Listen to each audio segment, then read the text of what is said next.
Bab 1301, Bab 1300 membentuk geng. Nak, bukankah hubunganmu dengan Putri Si Wei baik-baik saja? Di ruang tamu, Miao Kun menyarankan kepada Zhao Yu, mengapa kita tidak berbicara dengannya dan mengajaknya bergabung dengan kita. Meskipun mereka berasal dari negara yang berbeda, mereka semua berbicara bahasa Mandarin. Apakah ini berguna? Zhao Yu mengerutkan kening. Miao Kun kemudian berkata, Si Wei adalah detektif swasta paling terkenal di Amerika Serikat. Dia pasti bisa mengingat huruf-huruf di kartu kamarnya. Sayang sekali semua komunikasi terputus, kata Miao Kun sambil menggelengkan kepalanya. Kalau tidak, aku bisa saja meminta gadis cantik itu menelepon ayahnya. Berbicara tentang telepon, Zhao Yu tiba-tiba merasa senang. Karena dia membawa alat penguat sinyal, dia tidak takut tidak bisa menghubungi dunia luar. Namun, situasinya masih belum jelas, jadi belum saatnya menggunakannya. Selain itu, dia belum memberikan penjelasan yang masuk akal. Bagaimana dia akan menjelaskannya kepada Miao Kun jika dia menggunakannya? Apakah Si Wei sangat terkenal? Dia hanya bisa mengganti topik dan bertanya, mengapa aku belum pernah mendengarnya sebelumnya? Detektif swasta sekelas dia biasanya tidak suka menonjolkan diri. Miao Kun menjawab, sangat sulit bagi orang biasa untuk berhubungan dengannya. Namun, di industri ini, orang ini adalah salah satu pakar papan atas dan sangat dekat dengan politisi AS. Tidak berlebihan jika dikatakan bahwa selama dia bersedia menangani kasus, tidak ada kasus yang tidak dapat dia selesaikan. Terutama kemampuannya menemukan orang, dia kelas dunia. Bahkan Departemen Intelijen Profesional pun tidak dapat menandinginya. Oh, Zhao Yu mengangguk. Dasar bocah nakal, aku tahu apa yang sedang kau pikirkan. Wajah Miao Kun berubah gelap. Kau pasti sedang membandingkan Putri Si Wei dengan Ying Yingku. Sudah kubilang, jangan berpikiran jahat. Si Wei itu racun, jangan sentuh dia. Kata Miao Kun dengan serius, lagi pula, meskipun kita semua orang Tionghoa, kita punya pendirian yang berbeda. Jadi, kamu bisa memanfaatkan Putri Si Wei, tapi jangan sampai kamu ikut campur. Seperti kata pepatah, rasa ingin tahu membunuh kucing, dan keinginan membunuh anjing. Kamu, oke, apa kamu tidak menyebalkan? Kenapa setiap topik selalu mengarah ke ceramah? Zhao Yu berkata dengan tidak sabar, aku beritahu kamu, aku punya pepatah lama, tongkat yang bengkok akan memiliki bayangan yang bengkok. Kamu harus menjadi contoh yang baik untukku, kan? Kamu, Miao Kun kehilangan kata-kata. Aku tidak mengerti. Zhao Yu merentangkan tangannya dan berkata, berapa banyak dari kalian yang ada di sana? Jauh lebih buruk dari 13, kan? Bahkan jika kita bisa mengumpulkan semua huruf, itu masih belum cukup. Bagaimana kita bisa memecahkan berlian? Tidak apa-apa, huruf-huruf bahasa Inggris tidak sekaya huruf-huruf bahasa Mandarin kita, kata Miao Kun. Selama kamu bisa menguasai lebih dari setengahnya, kamu bisa mulai bermain tebak-tebakan. Mari kita coba 26 huruf secara bergiliran. Lagi pula, aku tahu alfabet India. Gumamnya, P ku ditulis dengan huruf kapital, sedangkan huruf A untuk India ditulis dengan huruf kapital. Sepertinya petunjuk yang ditinggalkan Grimm harus ditulis dengan huruf kapital. Saya benar-benar ingin tahu apa yang orang lain. Mata Zhao Yu berbinar, dan dia bertanya, senior Tukiang Prancis. Jika kamu begitu dekat dengannya, mengapa kamu tidak menariknya ke dalam timmu? Tidak, kita berada di pihak yang berbeda, kata Miao Kun sambil melambaikan tangannya. Kita mungkin dekat, tapi tidak sampai sejauh itu. Tidak mungkin. Kamu sudah berguling-guling di tempat tidur, seberapa hebat kemampuanmu. Gumam Zhao Yu. Apa yang baru saja kau katakan? Jangan bicara omong kosong. Dia dan aku. Mata Miao Kun berkedip, dan dia membalas dengan sedikit percaya diri. Aku tidak punya selera yang aneh, kan? Kenapa dia jatuh cinta pada wanita sekuat itu? Zhao Yu memandang rendah dirinya dalam hatinya. Kau tahu seperti apa seleramu? Sama sekali tidak, kata Miao Kun dengan suara rendah. Jangan tertipu oleh antusiasme Juliet, dia sebenarnya adalah hewan berdarah dingin. Kita hanya akan mencari masalah jika kita bersekutu dengannya. Itu, pria Latin dan pria kulit hitam itu telah berbicara membelamu. Zhao Yu bertanya lagi. Bagaimana kabar mereka? Tidak, tidak, sahut Miao Kun tanpa berpikir.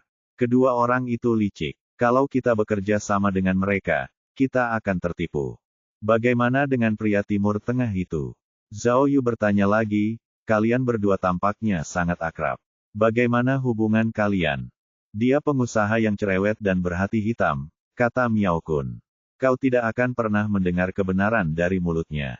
Lebih bisa diandalkan untuk bekerja sama dengan aliansi JK daripada dengan dia. Cek-cek, Zhao Yu menggelengkan kepalanya dan tersenyum pahit. Kamu tidak perlu memikirkannya, kata Miao Kun. Jepang dan Li Benceng bahkan lebih buruk. Di antara kelompok orang ini, hanya Putri Si Wei yang lebih dapat diandalkan. Sayang sekali dia tidak tahu alfabet Si Wei. Akeong novel bin et akeong. Kurasa tidak ada orang lain yang memiliki hubungan yang serumit itu. Zhao Yu tertekan. Kita terjebak di pulau keajaiban dan terpaksa mencari berlian, tetapi aku harus menghadapi dua musuh bebuyutan bersamamu. Ini benar-benar, katanya. Tidak ada gunanya mengejekku. Aku sudah terbiasa dengan itu. Miao Kun mengambil sebotol anggur merah dari rak anggur, lalu membuka tutupnya untuk menemukan pembuka botol. Baru saja, Sai Wanbah dan Jake mengatakan bahwa mereka akan minum-minum di kamar mereka malam ini, katanya. Menurutku, kita harus memanfaatkan kesempatan ini untuk menguping mereka di malam hari. Miao Kun menemukan pembuka botol dan dengan cekatan membuka tutup botolnya. Mereka berdua sudah dekat. Mungkin mereka akan menyebutkan kata sandi mereka. Ayolah, orang-orang di sini semuanya pintar, bagaimana kau bisa menguping? Tanya Zhao Yu, kau membawa perlengkapanmu. Tidak, tapi, Miao Kun menyesap anggur merahnya, lalu mengeluarkan ponselnya dan berkata, meskipun tidak ada sinyal di ponsel, seharusnya tidak masalah untuk merekam suara, kan? Oh, Zhao Yu mengangguk. Jadi, Miao Kun menepuk bahu Zhao Yu dan menyerahkan ponselnya kepada Zhao Yu. Aku serahkan tugas sulit ini padamu. Sore harinya, orang-orang pasti akan keluar untuk mencari petunjuk, lalu kamu bisa pergi ke kamar JK untuk menanam bak. Ini, kenapa aku? Zhao Yu tidak yakin. Tentu saja itu kamu. Dengan tangan dan kakiku yang sudah tua, jika aku tertangkap oleh mereka, bukankah aku akan lumpuh? Kata Miao Kun dengan benar. Ini terlalu tidak masuk akal. Apakah kamu tidak takut mereka akan melumpuhkanku? Setelah Zhao Yu menatap ayah mertuanya dengan jijik dan meremehkan, dia mengembalikan telepon kepadanya dan berkata, baiklah, aku sarankan kamu untuk tetap tenang. Situasinya belum jelas, dan semua orang punya motif tersembunyi. Pikirkan baik-baik, kita harus tetap tenang dan menunggu perubahan, kita tidak boleh bertindak gegabah. Begitu tertangkap, keadaan akan lebih buruk. Miao Kun menyesap lagi. Tiba-tiba dia merasa bahwa Zhao Yu masuk akal, jadi dia duduk di sofa dengan sabar. Dan, Zhao Yu melirik ke arah pintu dan berkata, aku punya firasat bahwa kita tidak perlu mengambil inisiatif untuk menyerang sama sekali. Sebentar lagi, seseorang akan datang untuk berdiskusi dengan kita. Tanpa diduga, sebelum Zhao Yu bisa menyelesaikan kalimatnya, terdengar ketukan di pintu. Apa-apaan ini, dewa itu? Miao Kun menegakkan lehernya, wajahnya penuh ketidakpercayaan. Zhao Yu menjentikkan jarinya ke arahnya, memberi isyarat agar dia pergi. Baru saat itulah Miao Kun bereaksi dan dia segera bersembunyi di kamar mandi. Bab 1302, Bab 1301 Aliansi. Pintu kuno itu berderit. Zhao Yu membukanya dan melihat bahwa orang yang berdiri di luar tidak lain adalah detektif, Si Mena. Zhao Yu. Begitu pintu terbuka, Si Mena mendorong pintu hingga terbuka dan masuk. Ia menunjuk tas ransel di tangannya dan berkata, pancuran di kamar mandiku rusak. Aku ingin pindah kamar, tetapi aku tidak punya kamar mandi. Aku tidak sabar untuk memperbaikinya, jadi aku akan menggunakan kamar mandimu terlebih dahulu. Aku perlu mandi. Kemudian, tanpa menunggu izin Zhao Yu, Si Mena langsung pergi ke kamar mandi. Hei! Miao Kun masih berada di kamar mandi. Zhao Yu segera menghentikannya. Tunggu, katanya. Ada apa? Kamu tidak sekecil itu, kan? Tanya si Mena dengan wajah serius. Tidak, bukan itu. Zhao Yu tidak tahu bagaimana menjelaskannya. Dia ingin mengatakan yang sebenarnya, tetapi dia takut itu akan menyakiti Miao Kun. Jangan khawatir, aku hanya mandi, tidak mandi bersamamu. Si Mena berkata dengan santai, kalau kau ingin menghindari kecurigaan, ini kunci kamarku. Tunggu aku di kamarku. Tidak, bukan itu yang kumaksud. Zhao Yu menunjuk ke kamar mandi dan ingin mengatakan yang sebenarnya padanya. Apa maksudnya? Si Mena tidak senang. Ini adalah kastil Inggris kuno. Tidak bisakah kau bersikap sopan? Jangan bilang padaku, kau benar-benar ingin mandi bersamaku. Tidak.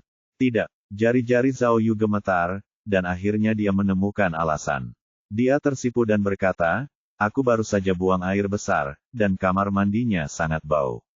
Kamu tidak akan mau masuk. Petik 2.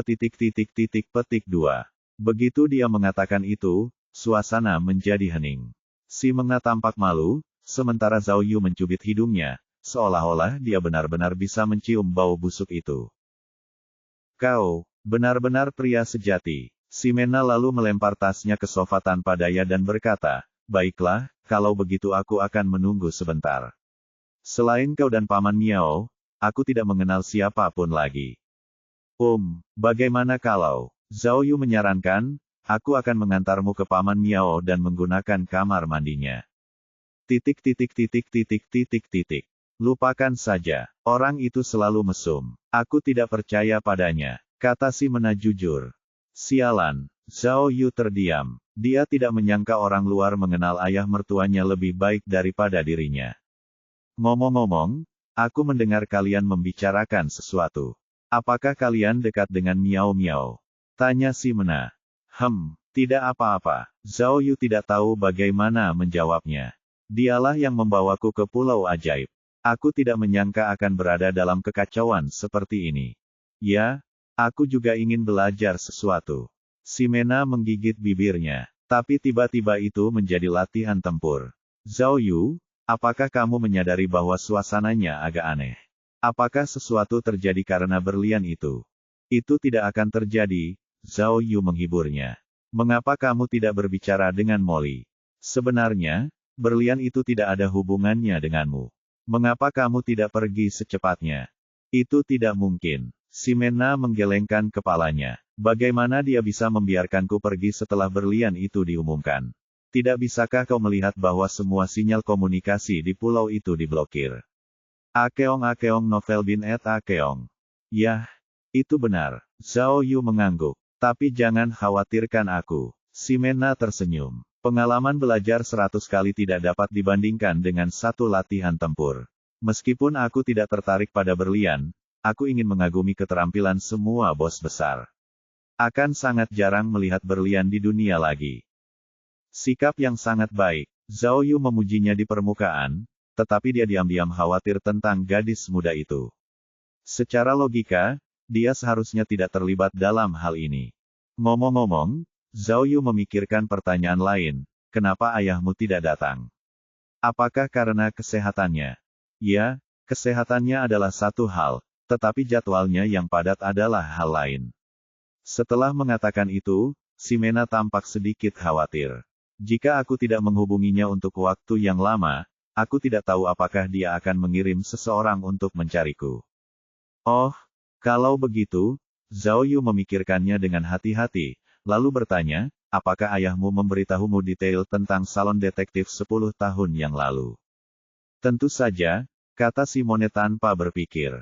Ayahku berkata bahwa Green adalah orang yang sangat menarik. Dia selalu suka bermain trik dan memasang jebakan. Oh, benarkah? Biar aku mengujimu, kata Zhao Yu dengan santai. Di kamar mana ayahmu tinggal? Kamu pasti tidak ingat, kan? Mata si Mena terbuka lebar saat dia berpikir sejenak, lalu dia menjawab, yang di lantai 2 di sebelah tangga, yang di selatan. Oh, selatan, 201 atau 202. Zhao Yu bertanya lagi, harusnya ada nomor kamar di kartu kamar, kan? Apakah ayahmu menyebutkannya padamu? Kartu kamar. Ximena berpikir sejenak dan menggelengkan kepalanya.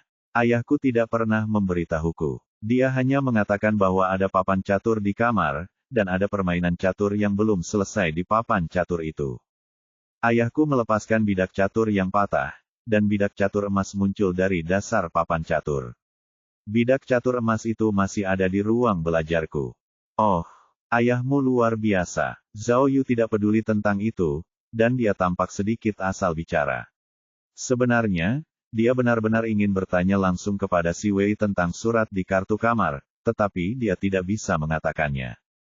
Dia khawatir jika si Mena tidak mengetahui isi surat si Wei, maka kemungkinan identitasnya akan terungkap akan semakin besar.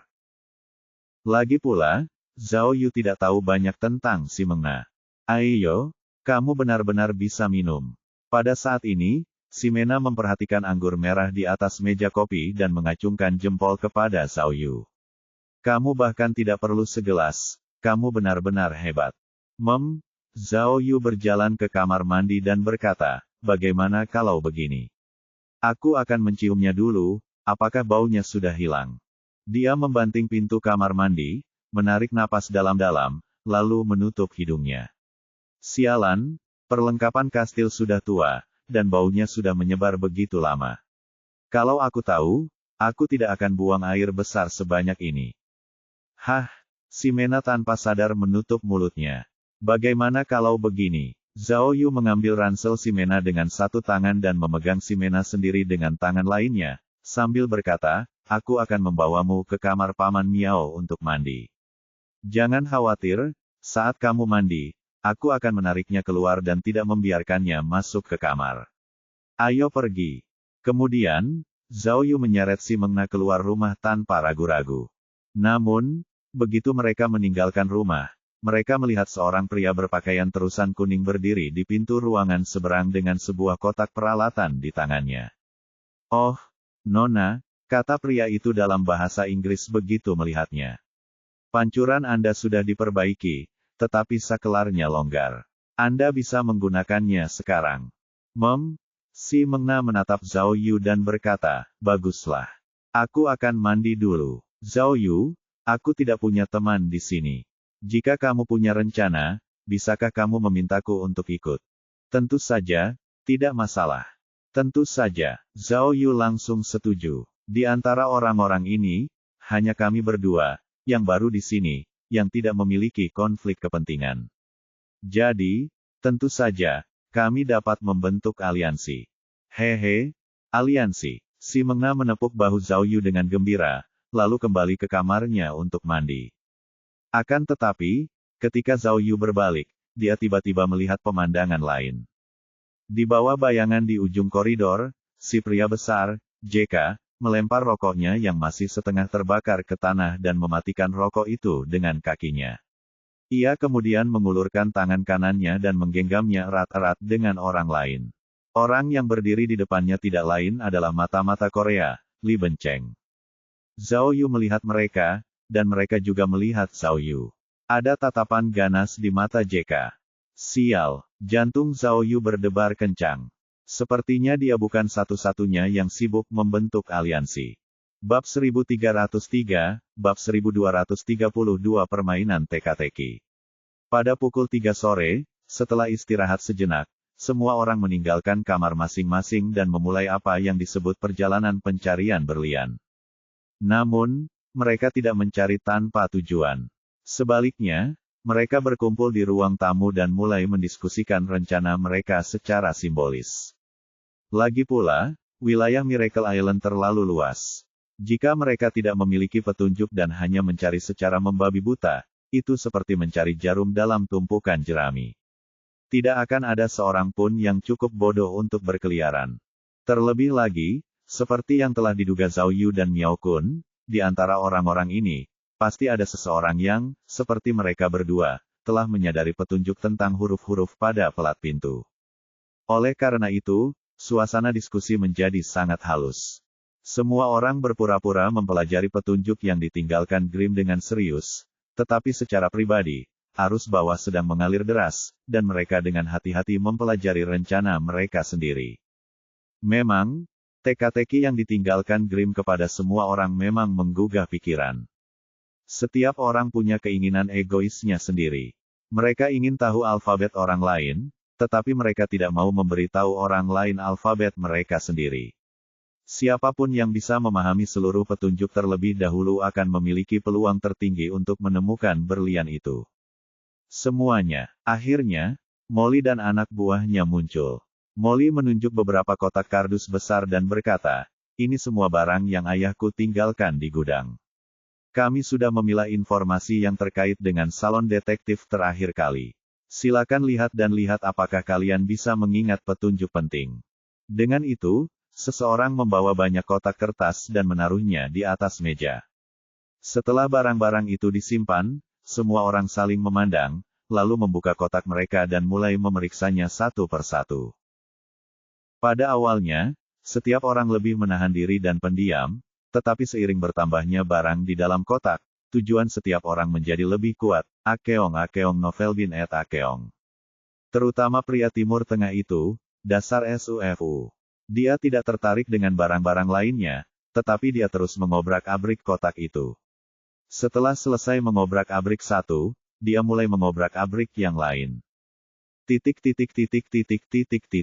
Dia jelas ingin melihat apakah kotak itu memiliki pelat kunci lama. Karena dia begitu gamblang, jelaslah bahwa yang lain tidak senang.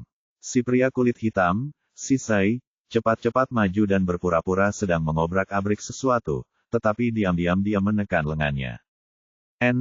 USUFU akhirnya bereaksi dan buru-buru melambat. Dia terengah-engah, seolah-olah dia baru saja menjadi gila. Zhao Yu melirik Jasmine. Untungnya, Jasmine sedang berbicara dengan bawahannya dan tidak melihat sesuatu yang aneh pada Yusufu. Kalau tidak, dengan kemampuan observasi Jasmine, dia mungkin menyadari sesuatu. Semua orang diam-diam menghela napas lega. USUFU juga basah oleh keringat dingin, merasa sedikit takut. Faktanya, dalam keadaan seperti itu, jika pelat kunci benar-benar ada di dalam kotak, tidak seorang pun akan dapat mengambilnya sendiri. Lagi pula, kalau itu benar-benar petunjuk yang ditinggalkan Grimm, petunjuk itu pasti tidak ada di dalam kotak itu. Saya benar-benar minta maaf. Ada terlalu banyak air di gudang, dan banyak barang yang berjamur. Setelah Molly selesai menjelaskan kepada bawahannya, dia berkata kepada semua orang, "Jika menurut kalian perlu pergi ke gudang secara langsung, biarkan saja bawahanku yang memimpin jalan. Ada satu hal yang ingin saya tegaskan. Di pulau ini, saya akan berusaha sebaik mungkin untuk menjamin kebebasan semua orang.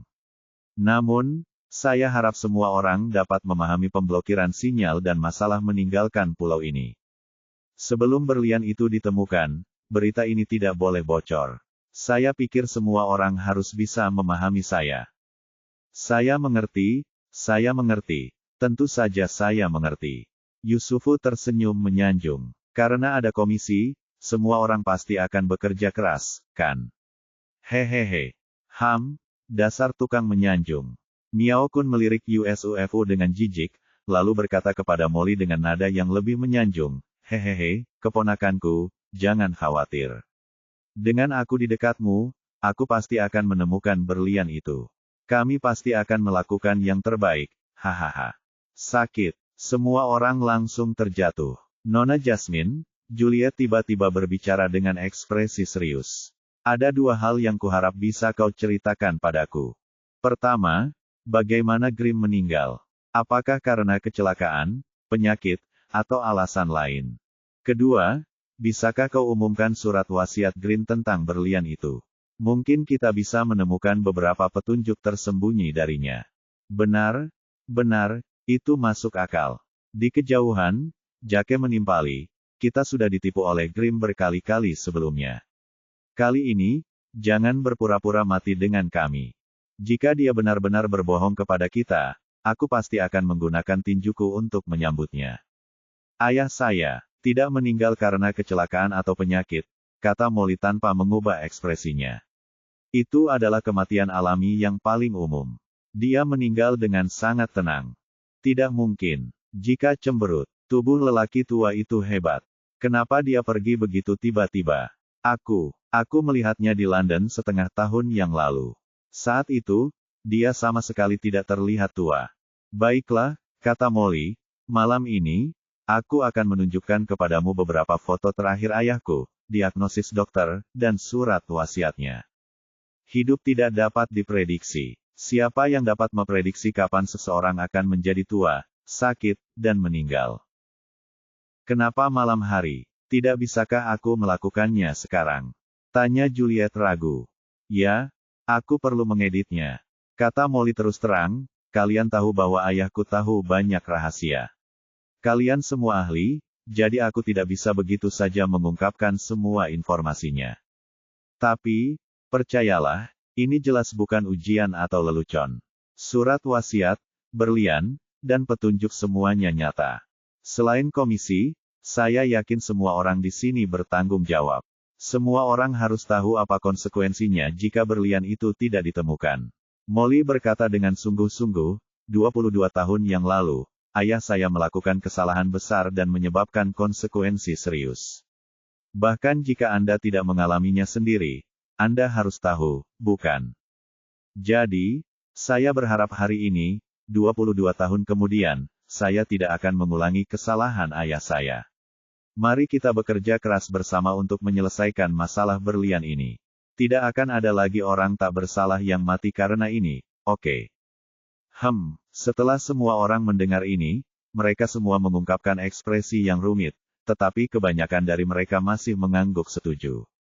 Aku mengandalkan kalian. Jika kalian mengalami kesulitan, silakan beritahu aku. Molly mengangguk dengan tulus. Aku pasti akan berusaha sebaik mungkin untuk membantu kalian menyelesaikannya. Baiklah, baiklah. Kamu, SUFU, adalah orang pertama yang berbicara. Kalau begitu, maka semua orang harus melakukan yang terbaik. Sembari berkata demikian, dia mengulurkan tangan dan mengacak-acak barang-barang di dalam kotak, lalu dengan santai mengeluarkan selembar draft. Lihat, bukankah ini pertanyaan tes kecerdasan yang diberikan Grimm kepada kita? Sambil berbicara, dia membuka sketsa itu di depan semua orang. Benar, itu meninggalkan kesan yang mendalam. Saya salah menjawab pertanyaan ini. Pembajak sebenarnya adalah pramugari, bukan pria cacat yang menggunakan kruk. Benar sekali, Sai Wanbah setuju. Peraturan penerbangan sangat ketat, dan perlengkapan orang cacat harus diperiksa secara berkala. Jadi, senjata yang digunakan perampok tidak boleh menjadi tongkat jalan orang cacat. Pertanyaan ini membuat saya kehilangan 200.000 pon. Kenang Tani Zoichiro dengan frustrasi. Mari kita lihat yang ini. Draft ini seharusnya menjadi pertanyaan terakhir, kan? Sambil berbicara, dia mengeluarkan sketsa lain dan menunjuk kata-kata di atasnya. Penyihir yang tenggelam. Sesuai dengan yang digambarkan dalam lukisan, pesulap tersebut tenggelam saat melakukan escape magic. Kemudian, polisi membuktikan bahwa perlengkapan sulap pesulap tersebut telah dirusak, dan kunci yang disembunyikan di bawah lidah pesulap tersebut tidak dapat dibuka. Selain itu, pesulap itu juga membeli asuransi kecelakaan yang mahal, dan yang menerima manfaatnya adalah istrinya. Tolong jawab sesuai gambar ini, siapa pembunuh sebenarnya yang membunuh pesulap itu? Pertanyaan ini, kurasa tak seorang pun bisa bertahan sampai akhir. Si Korea, Li Benceng, tiba-tiba melihat sketsa itu dan berkata, kalau begitu, mengapa kita tidak menebaknya saat itu juga? Mungkin, ada beberapa petunjuk tersembunyi tentang Grimm di balik ini. Bab 1304, jawaban yang benar. Gambar itu adalah tentang kecelakaan pesulap ketika sedang melakukan sulap. Pesulap itu sedang melakukan sihir pelarian di bawah air. Dia terjebak dalam tangki air transparan dan sudah tenggelam. Ada banyak orang dalam lukisan itu. Istri pesulap terlihat mengayunkan kapak dan memecahkan kaca tangki air. Seorang kurcaci sedang menekan remote control, asisten pertunjukan melompat ke atas tangki air dan mencoba membuka bagian atas tangki air untuk menyelamatkannya. Beberapa aktor begitu cemas hingga mereka menggaruk telinga dan pipi mereka, dan bahkan menggunakan tangan mereka untuk memahat kaca. Selain panggung, situasi di bawah panggung juga tergambar dalam gambar, namun penonton pun ikut terkejut, termasuk di antaranya anak-anak. Hehehe, Setelah mengamati gambar itu dengan seksama, Li Benceng bertanya kepada orang banyak, bagaimana menurut kalian? Menurut kalian siapa pembunuh penyihir yang sebenarnya? Menurutku. Yusuf ingin berbicara tetapi dihentikan oleh JK. Hei, apakah kamu masih ingat? 20 pertanyaan, total bonus 200.000 pound. Jadi, pertanyaan ini bernilai setidaknya 10.000 pound. Setiap orang hanya punya satu kesempatan, kata JK. Kamu harus berhati-hati. Ayo. Sudah 10 tahun. Kenapa kamu masih bicara soal bonus? Kamu SUFU mengerutkan kening. Cepat dan pecahkan teka-teki itu. Lihat apakah ada petunjuk tersembunyi. Tidak masalah, kata Molly. Jika kamu benar-benar tertarik, bonusnya masih berlaku. Kamu bisa mencobanya. Namun, aku tidak tahu apa jawaban yang benar. Sudahlah, aku tidak tertarik. Juliet menggelengkan kepalanya. Hanya ada beberapa orang saja. Aku akan segera datang. Apa yang membingungkan? SUFU mengangkat tangannya. Setelah melihatnya terakhir kali, aku pasti sudah mengingat semuanya. Sudah 10 tahun berlalu sejak saat itu, siapa yang tidak tahu jawaban yang benar? Kau benar, karena kita sudah tahu jawaban yang benar, itu tidak menarik lagi. Li Benceng berkata dengan percaya diri, jadi, haruskah kita memberi kesempatan kepada pendatang baru itu? Setelah Li Benceng berkata demikian, semua orang secara naluriah memandang Zhao Yu dan Ximena. Ya, bukankah ada detektif China? Mengapa kita tidak melihat apa yang bisa dilakukan detektif China ini? Ayo, selamat datang, selamat datang. Miao Kun menatap Zhao Yu dengan canggung, lalu mencoba menjelaskan situasi kepadanya. Miao perempuan, apa yang sedang kau lakukan? Apakah kau akan memberitahunya jawabannya? Tanyanya sambil menunjuk Miao Kun. Apakah kau ingin mempermalukan orang Tionghoa di depan banyak orang? Zhao Yu tidak mengerti bahasa Inggris. Saya hanya ingin menerjemahkannya untuknya, jelas Miao Kun. Tidak perlu. Aku juga bisa bahasa Mandarin. Orang yang berbicara adalah Li Benceng. Dia langsung menunjuk gambar itu dan ingin menjelaskan artinya dengan jelas. Namun, Zhao Yu tiba-tiba melambaikan tangannya dan menunjuk ke gambar itu. Jawaban yang benar adalah bunuh diri. Penyihir itu bunuh diri. Begitu dia mengatakan hal itu, semua orang yang bisa mengerti bahasa Mandarin di tempat kejadian merasa terkejut. Lihat, Zhao Yu menunjuk ke gambar dan berkata, kostum para aktornya penuh tambalan, yang menunjukkan bahwa mereka hidup dengan anggaran yang ketat. Hanya ada sedikit orang di antara penonton, dan mereka tidak terlihat berkelas, yang berarti pertunjukan sulap tidak menghasilkan uang. Wajah istri penyihir itu dipenuhi keringat, yang berarti dia menggunakan seluruh kekuatannya untuk memotong tangki air dengan kapak. Dia tidak mungkin pembunuhnya.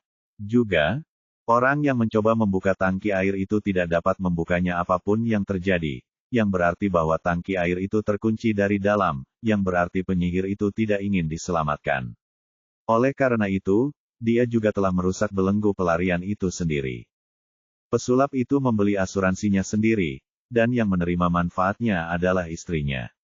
Alasannya adalah karena pertunjukan sulap itu tidak dapat dilanjutkan. Ia berharap kematiannya akan memperbaiki kehidupan istri dan anaknya. Kalian semua tahu, si penyihir hampir tenggelam, tetapi tidak ada rasa takut di wajahnya. Jadi, jawabannya adalah dia merencanakan bunuh dirinya dengan matang dan berpura-pura mengalami kecelakaan. Akeong novel bin et Akeong. Zhao Yu menjelaskan dalam bahasa Mandarin, dan si Mengna menerjemahkannya kepada semua orang hampir bersamaan. Oleh karena itu, setelah semua orang mendengar ini, mereka semua tercengang oleh keterampilan observasi Zhao Yu yang luar biasa. Jasmine bertanya kepada semua orang dengan mata terbelalak, semuanya, apakah detektif China memberikan jawaban yang sama seperti kalian? Ini, untuk sesaat, tak seorang pun menjawab. Tidak perlu bertanya kepada orang lain. Zhao Yu tertawa. Lukisan ini jelas digambar dengan tangan, dan jawabannya sudah tertulis di sana. Lihat ban lengannya, lalu lihat sepatu bot badut itu, dan di sini. Di sini, semuanya disembunyikan dengan huruf-huruf bahasa Inggris. Jika disatukan, itu adalah kata bahasa Inggris, water Swiss. Bagian yang basah dari gulungan ini sedikit berwarna merah karena karat.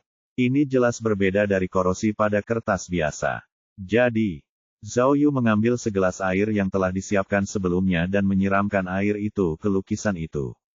Beberapa detik kemudian, tubuh pesulap itu berubah menjadi merah. Itu adalah pesulap itu sendiri.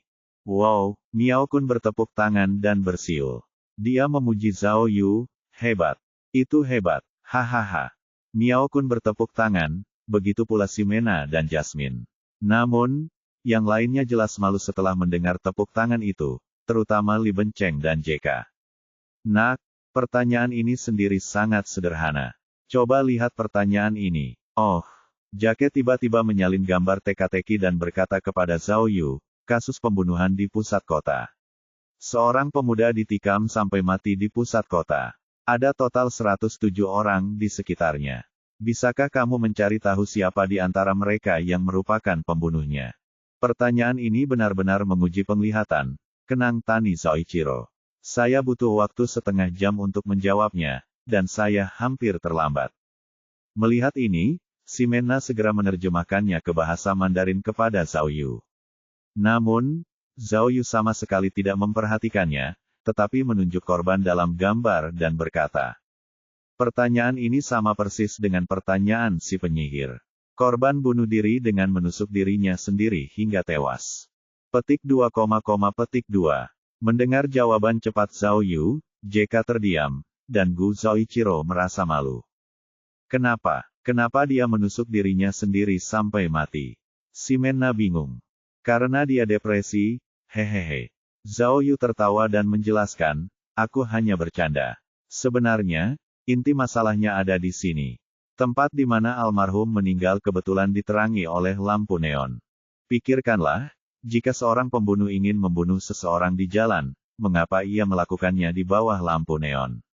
Lihatlah. Zhao Yu menunjuk ke gambar itu dan berkata, bagian depan dan belakang semuanya adalah area yang gelap. Lebih rahasia untuk melakukan gerakan di sana. Alasan mengapa orang ini memilih bunuh diri mungkin karena dia membeli asuransi seperti pesulap. Dia ingin menyesatkan polisi dan membuat mereka berpikir bahwa itu adalah pembunuhan. Tentu saja, ada hal yang lebih penting. Zhao Yu menunjuk Miao Kun dan berkata dengan serius, Miao perempuan itu menceritakan kepadaku kisah tentang sebuah salon detektif, jadi aku sudah tahu jawaban dari pertanyaan ini. Wahahaha. Senyum Zhao Yu seperti babi yang sedang disembelih. Semua orang mengerutkan kening, merasa bahwa itu sangat menusuk telinga. Bab 1305, Bab 1304 Ramalan Super. Sebenarnya, Zhao Yu tidak benar. Miao Kun tidak memberitahunya detail tentang salon detektif itu, jadi mustahil baginya untuk mengetahui jawaban dari kedua pertanyaan itu. Namun, Zhao Yu tidak menemukan jawaban yang tepat sendiri. Pada saat kritis, ia menggunakan browser tak terlihat untuk mencari pertanyaan serupa di internet, lalu menjawabnya dengan mudah. Zhao Yu tidak tertarik dalam memecahkan masalah seperti ini. Bagaimanapun, ada perbedaan budaya antara Timur dan Barat. Zhao Yu berpikir bahwa pada kenyataannya, mustahil untuk membuat kesimpulan yang menguras otak seperti itu. Kasus-kasus besar yang pernah dipecahkannya di masa lalu tidak dapat diselesaikan hanya dengan mengandalkan trik dan kepintaran kecil. Ia harus mengerahkan seluruh tenaga dan kesabarannya yang melebihi orang biasa. Oleh karena itu, Zhao Yu tidak terlalu memikirkan masalah-masalah penalaran yang cerdik ini. Upaya Jika dan Li Benceng untuk mempersulit Zhao Yu tidak berhasil, dan suasana berangsur-angsur menjadi membosankan. Tidak butuh waktu lama bagi semua orang untuk menyelesaikan membaca informasi tersebut, tetapi tidak mengherankan, mereka tidak menemukan apapun. Kemudian, memanfaatkan fajar yang menyingsing, Miao Kun menyarankan agar mereka memberikan penghormatan kepada Green. Molly kemudian memimpin rombongan ke pemakaman yang terletak di bagian utara pulau. Seperti biasa, sebagian besar leluhur Grimm dimakamkan di pulau tersebut. Untuk mengenang mereka, pemerintah Fiji akan mengirim orang untuk memberikan penghormatan kepada mereka pada waktu tertentu. Makam Grimm terletak di bagian belakang dari banyak makam. Makam itu tampak baru dan mewah. Bunga-bunga segar yang diletakkan di depan makam masih memancarkan aroma yang unik. Setelah itu, mereka mengikuti Molly untuk mengunjungi beberapa bangunan yang baru dibangun di Pulau Miracle, termasuk beberapa taman, lapangan tenis, lapangan golf sederhana, dan lintasan kuda kecil. Langit segera menjadi gelap. Saat makan malam, Molly menggelar pesta makan malam yang unik untuk semua orang. Makan malam tersebut disajikan secara prasmanan, yang memudahkan para tamu untuk mengobrol dengan leluasa. Namun, semua orang memiliki pemahaman diam-diam. Meskipun diskusi sangat intens dan mereka tampak serius mempelajari pencarian berlian tersebut, tidak seorang pun menyebutkan nomor pintu. Kau benar-benar membuatku bangga, nak. Di sudut restoran, Miao Kun berkata kepada Zhao Yu dengan ekspresi rumit, kapan aku memberitahumu jawabannya? Kau sudah menebaknya sendiri. Kau sangat hebat, kenapa kau tidak bersikap tenang saja? Kamu masih belum mengerti.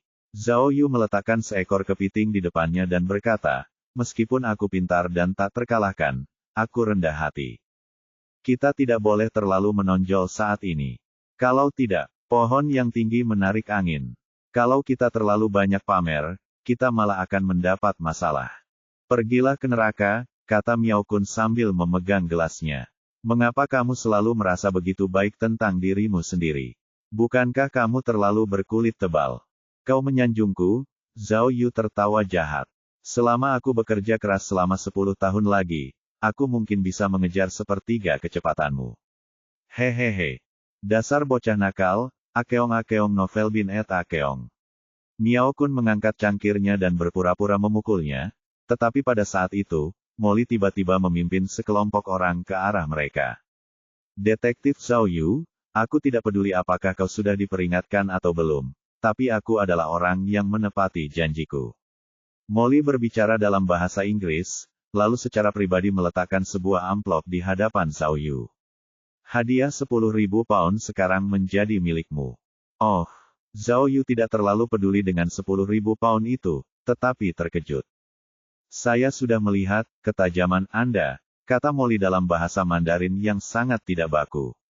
Saya sangat terkesan dengan kemampuan Anda, Sinsa. Saya harap Anda dapat membantu Piton lebih banyak dengan berlian itu. Hehe, tentu saja. Zhao Yu menangkupkan tinjunya. Jika kau bisa membantuku menemukan berlian itu, Molly berkata lagi, selain komisi, akan ada lebih banyak keuntungan, seperti kekebalan diplomatik yang diimpikan orang lain, warga negara kehormatan, dan seterusnya. Hei, aku masih hidup. Miao Kun memutar matanya dengan tidak senang. Jika kamu ingin memburunya, setidaknya jangan lakukan itu di depanku, oke? Miao, Molly tertawa dingin dan berkata dalam bahasa Inggris, kamu selalu nakal dan licik. Tidak heran, kamu menjadi teman baik ayahku. Saya tahu, yang ingin Anda katakan adalah, burung yang sejenis akan berkumpul bersama, hahaha. Tepat saat Jasmine dan Miao Kun tengah berbincang-bincang, Zhao Yu diam-diam melirik ke sekelilingnya dan mendapati bahwa semua orang tengah menatap mereka dengan gugup. Cek, Zhao Yu tidak bisa menahan rasa khawatir. Jelas bahwa semua orang khawatir Zhao Yu dan Miao Ying akan memberitahu orang lain tentang kode pintu. Begitu Molly mengetahuinya, dia pasti akan menggunakan berbagai cara untuk memaksa mereka memberitahunya kode pintu masing-masing. Molly memiliki sesuatu pada hampir semuanya. Ketika saatnya tiba, mungkin akan sangat sulit bagi mereka untuk mengatupkan gigi. Untungnya, Jasmine tampaknya tidak mengetahuinya. Setelah berbincang sebentar dengan Miao Kun, dia membawa beberapa orang ke depan panggung dan menunjukkan beberapa materi video tentang hijau, serta keinginannya. Molly mengatakan bahwa sekitar setengah tahun yang lalu, kondisi Grimm semakin memburuk. Ia merasa waktunya sudah habis, sehingga ia menyerah untuk menjalani perawatan di rumah sakit setempat di Inggris dan bersikeras untuk kembali ke Miracle Island. Tidak lama setelah ia kembali ke pulau itu, ia meninggal dunia. Menurut laporan dokter, Green meninggal karena gagal jantung. Ia meninggal karena usia tua tanpa penyakit apapun. Pada malam kematian Grimm, tim pengacaranya membacakan surat wasiat Grimm di depan umum, dan semua orang mengetahui tentang berlian tersebut. Perkenalan Jasmine dengan Frank juga membenarkan dugaan Miao Kun. Dia mengatakan bahwa karena identitas khusus Grimm, dia mengetahui banyak informasi orang dalam. Oleh karena itu, di hari-hari terakhirnya, dia berada di bawah perlindungan ketat militer Inggris. Berita diblokir dengan ketat dan orang luar tidak mengetahuinya. Meskipun kata-kata Molly tidak jelas, semua detektif yang hadir memahami bahwa tindakan Molly sepenuhnya dihasut oleh intelijen militer Inggris. Mereka tidak ragu untuk menyamar sebagai Grimm dan mengundang para detektif ini ke pertemuan itu. Tujuannya hanya satu, yaitu memanfaatkan kekuatan massa untuk menemukan berlian yang telah hilang selama 22 tahun. Begitu saja, dengan diperkenalkannya Molly, semua orang perlahan-lahan percaya bahwa Grimm telah meninggal. Mereka tidak lagi menganggap semua ini hanya ujian Grimm. Setelah makan malam, kerumunan itu bubar. Sebagian ingin berjalan-jalan di luar istana untuk mencari inspirasi, sebagian lagi ingin tetap di restoran untuk melanjutkan minum dan mengobrol. Zhao Yu, di sisi lain, merasa bosan karena kendala bahasa, jadi ia kembali ke kamarnya untuk beristirahat. Yang paling menyebalkan adalah Miao Kun tidak kembali ke kamar Zhao Yu bersamanya. Sebaliknya, dia memberitahu Zhao Yu bahwa Jake pasti tahu bahwa dia akan bersembunyi di kamar Zhao Yu. Jadi dia akan bersembunyi di Juliet untuk malam ini. Jangan terlalu dipikirkan. Aku tidak suka hal-hal yang aneh, Miao Kun menjelaskan. Aku hanya mencoba menguji Juliet dan melihat apakah aku bisa mendapatkan nomor rumahnya. Kemudian, tanpa menunggu ekspresi menghina Zhao Yu, Miao Kun menghilang tanpa jejak. Cek, Zhao Yu hanya bisa membencinya dalam hatinya. Faktanya, ketika dia datang ke lantai 2 dan melewati pintu kamar Ximena, dia mendapat ide untuk menjemput gadis-gadis. Namun, Zhao Yu tidak berpikiran terbuka seperti ayah mertuanya. Ketika dia memikirkan Miao Ying, dia menyerah dan kembali ke kamarnya untuk tidur. Dia tidak tahu apakah itu karena dia terlalu lama berada di penerbangan internasional, atau karena anggur merah di rumah hijau itu terlalu kuat. Tetapi Zhao Yu menggunakan perangkat sistem untuk mengatur alarm yang tidak terlihat. Setelah itu, dia berbaring di tempat tidur dan tertidur. Saat dia bangun, hari sudah pagi keesokan harinya. Oh, ia menguap. Ketika ia melihat matahari terbit di timur dan sinar matahari menyinari wajahnya, ia tiba-tiba teringat bahwa ia tidak memperhatikan petualangan semalam. Dia segera mengalihkan pikirannya ke antarmuka sistem dan membukanya untuk melihatnya. Seperti yang diharapkan, petualangan sampingan kemarin telah berakhir. Dia telah memperoleh tingkat penyelesaian 200% dan 2 item. Cek. Zhao Yu teringat dengan heksagram, Li Zhen, kemarin, yang tampaknya tidak sesuai dengan pengalamannya sendiri. Karena petunjuk berlian muncul tiba-tiba, setidaknya harus ada heksagram, DUI, bukan? Baiklah, jika memang begitu, mari kita lihat seberapa beruntungnya kita hari ini. Jadi, Zhao Yu membuka heksagram baru, penuh dengan antisipasi. Dia mengira akan ada heksagram, DUI, atau gen, dalam heksagram masa kini. Jika dia mempertimbangkan gaya sistemnya, paling-paling itu adalah heksagram, Qian, atau Kun, yang akan dianggap menantang surga. Namun, sistem yang hebat itu jelas ingin memainkan triknya sampai akhir. Begitu heksagram itu diperlihatkan, Zhao Yu tiba-tiba tercengang, dan dia merasa seolah-olah jantungnya akan melompat keluar dari tenggorokannya. Di tengah antarmuka sistem, ada 2 karakter besar yang tertulis, Surga Bumi Kun. Bab 1306, Keadaan Darurat. Aku akan memotong. Zhao Yu tiba-tiba bangkit dari tempat tidur. Kasur yang lembut dan elastis itu begitu kuat sehingga ketika dia jatuh dengan keras, kasur itu memantul dan dia jatuh miring di atas karpet. Dahulu kala, Zhao Yu telah membayangkan lebih dari sekali bagaimana jadinya jika suatu hari ia membuka alam semesta. Namun, ia tidak pernah dapat membayangkan bahwa heksagram yang paling menakjubkan akan benar-benar terbuka di pulau jejak yang menakjubkan. Itu hanya salon detektif, bagaimana? Bagaimana mereka bisa mendapatkan heksagram super seperti itu? Apa ini? Tanpa diduga, sebelum Zhao Yu sempat memikirkannya dengan seksama, ada keributan di luar ruangan. Pertama, terdengar ketukan di pintu, lalu terdengar teriakan dalam bahasa Inggris. Bahasa Inggris. Oh, Zhao Yu baru ingat kalau alat penerjemah universal yang ia gunakan kemarin rusak. Zhao Yu bahkan tidak memikirkannya, ia langsung membuka bilah alat dan menggunakan yang baru. Apa yang sedang kamu lakukan? Apa yang terjadi pagi-pagi begini? Suara Juliet terdengar dari luar. Hei, apa yang sedang kamu lakukan? Hei, Akeong novel bin et Akeong. Degup, saat terjadi keributan hebat di luar, pintu kamar Zhao Yu juga diketuk pada saat yang sama. Yang menyedihkan adalah tidak ada cermin di pintu, jadi Zhao Yu tidak bisa melihat apa yang terjadi di luar. Degup. Pintunya didobrak begitu keras hingga bergetar dan membuat jantung berdebar kencang. Kalian semua keluar. Suara serak seorang pria tiba-tiba terdengar dari luar pintu. Ada keadaan darurat di pulau ini. Saya harap semua orang bisa bekerja sama. Zhao Yu bingung. Keadaan darurat. Darurat apa? Pada saat itu, Zhao Yu merasa pikirannya sedang kacau. Demi keamanan, ia mengeluarkan baju anti peluru yang tak terlihat dan siap menggunakannya kapan saja. Jika orang luar mencoba menyakitinya, setidaknya dia tidak akan ditembak di kepala. Zhao Yu membuka pintu sedikit, dan seseorang segera maju untuk berbicara. Tamu yang terhormat, silakan kenakan pakaian Anda dan segera keluar. Ada keadaan darurat di pulau ini.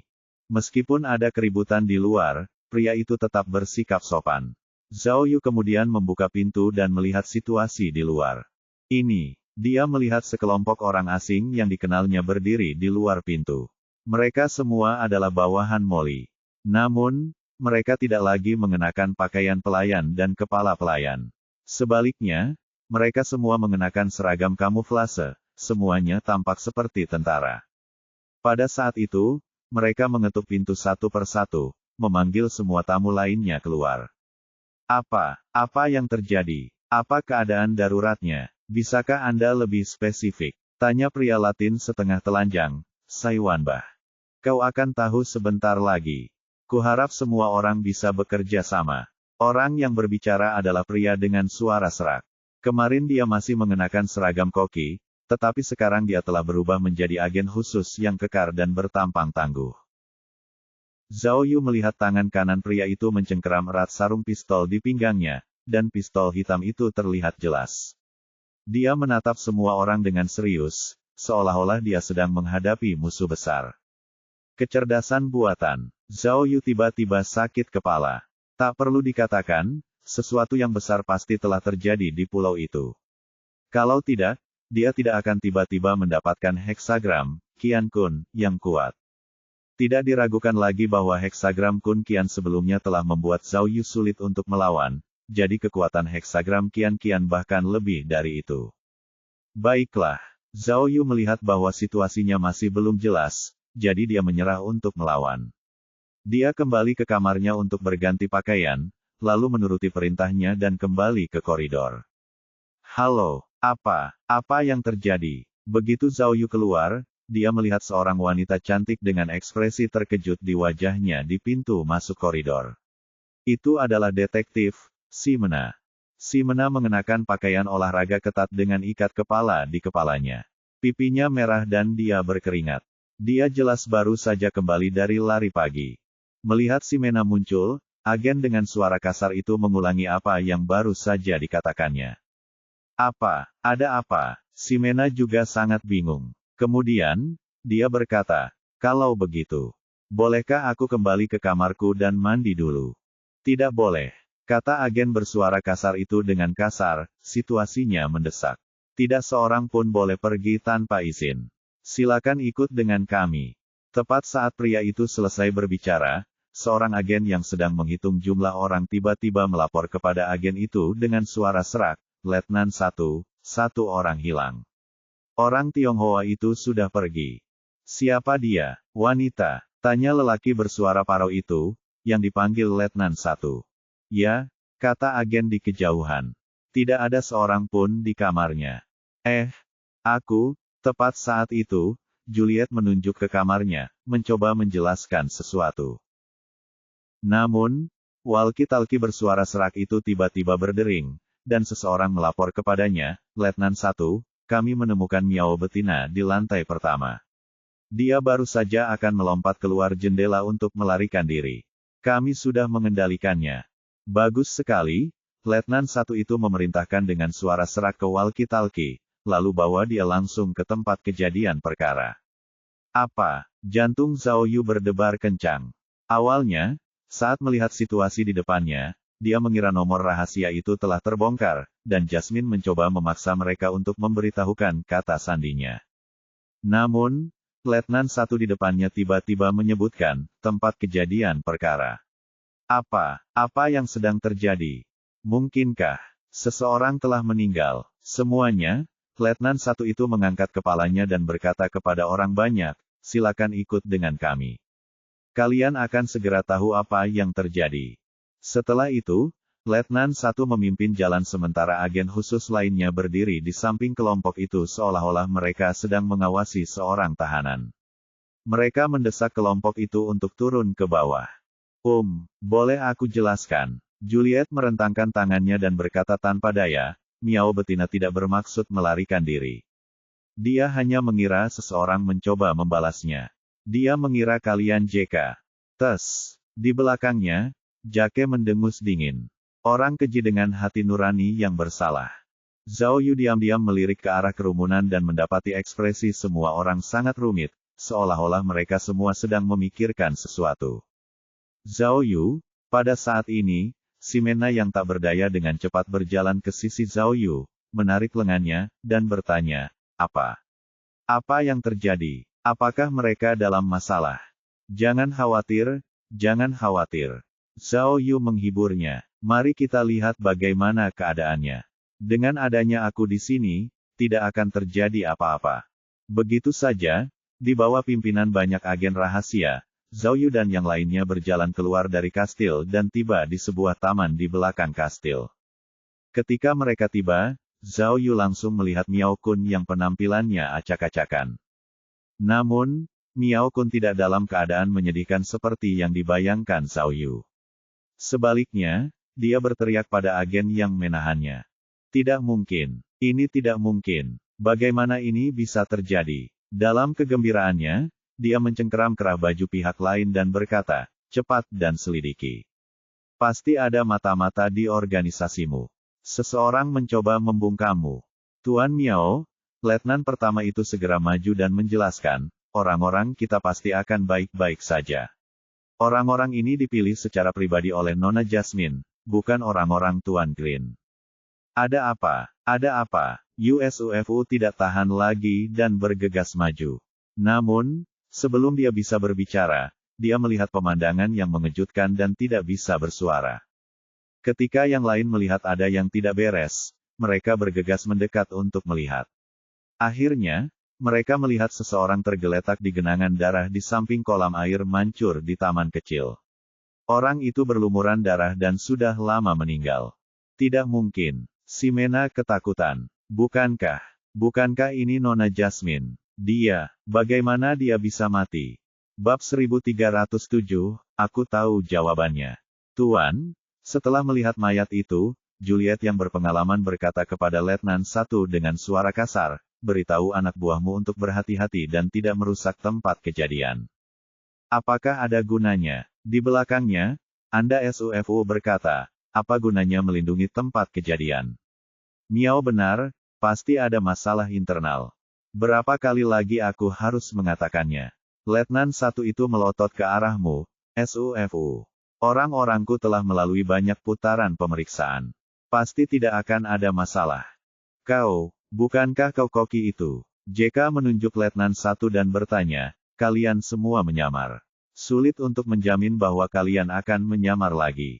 Nona Jasmine sudah meninggal. Sekarang aku adalah komandan tertinggi di sini, Qiang Te. Letnan satu itu menunjuk dirinya sendiri dan berkata, aku sudah menghubungi markas besar. Tim pendukung akan segera datang. Saat waktunya tiba, seorang perwira yang berpangkat lebih tinggi akan mengambil alih komando. Lalu apa yang masih kau lakukan? Miao Kun menunjuk ke arah para agen di tempat kejadian dan berkata, cepat dan periksa dirimu. Jangan biarkan orang lain menyusup tanpa sepengetahuanmu. Saya akan mengatakannya lagi, Letnan 1 Kiang Te sedikit marah. Orang-orangku, saya akan berurusan dengan mereka. Namun, Nona Jasmine terbunuh, dan semua orang di pulau ini tidak dapat lepas dari tanggung jawab. Apa maksudmu dengan itu? Apakah kau mencurigai kami membunuh Nona Jasmine? Mengapa kau tidak menggunakan otak babimu dan memikirkannya? Katanya dengan marah. Seluruh pulau ini penuh dengan kamera pengintai dan matamu. Apakah kau pikir kami berani keluar dan membunuh orang di tengah malam? Tidak perlu mengatakan apa-apa. Itu pasti orang-orangmu sendiri. Dasar brengsek. Pada saat ini, Li Benceng tiba-tiba mendengar sesuatu dan bertanya pada dasar bengkel, bagaimana kamu tahu bahwa Nona Jasmine terbunuh di tengah malam? Kau, USUFU tidak menyangka Li Benceng akan mengincarnya, dan wajahnya memerah. Dia berteriak, bagaimana menurutmu aku tahu? Nona Jasmine baik-baik saja tadi malam, tetapi dia meninggal di sini pagi-pagi begini. Bukankah dia terbunuh tadi malam? Nona Jasmine punya sesuatu pada kalian masing-masing, kata Letnan 1 Kiang Te.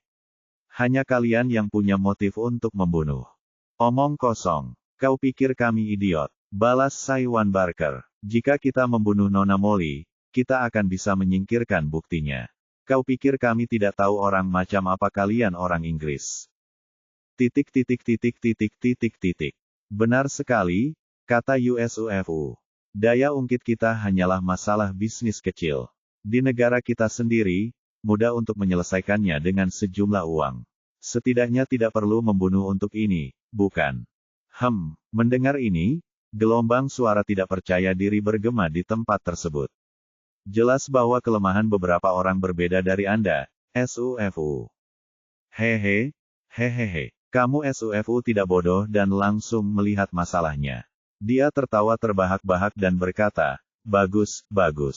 Cepat periksa. Siapapun yang memiliki sesuatu yang dapat digunakan untuk membunuh orang akan menjadi pembunuhnya. Ya, apakah kamu masih ingat apa yang terjadi saat makan siang? Miao Kun tiba-tiba menunjuk JK dan berkata, Nona Jasmine menunjukkan kepada JK bahwa dialah yang paling sedikit bicara dalam hal ini. Setelah melihat benda-benda di telepon, wajah JK menjadi pucat. Semua orang melihatnya, kan? Tentu saja, kata Miao Kun dengan bangga. Ada lebih banyak bukti terhadap JK, jadi dialah yang harusnya paling mencurigakan. Dasar bajingan, umpat JK dengan marah. Apa kau terlihat lebih baik dariku saat itu? Kurasa kau tersangka terbesar. Kalau tidak, kenapa kau lari? Cukup. Tidak. Letnan 1 Kiang Te berteriak. Kami akan menyelidiki bukti-bukti yang ada. Kalian adalah detektif terbaik di dunia saat ini. Baik untuk Tuan Green atau untuk membuktikan ketidakbersalahan kalian, sebaiknya kalian berusaha sekuat tenaga untuk menemukan pembunuhnya. Kau benar, kata Juliet sambil menatap mayat itu. Pembunuhnya mungkin ada di antara kita. Tidak ada yang mau bersama pembunuh, kan? Akeong novel bin et Akeong. Setelah Juliet mengatakan itu, suasana tiba-tiba berubah.